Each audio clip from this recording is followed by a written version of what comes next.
I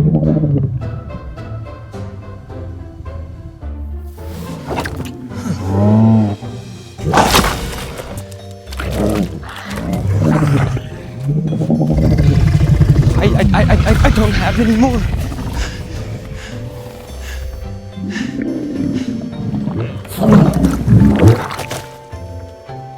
Oh. Thanks? Oh, come on, you're kidding, right?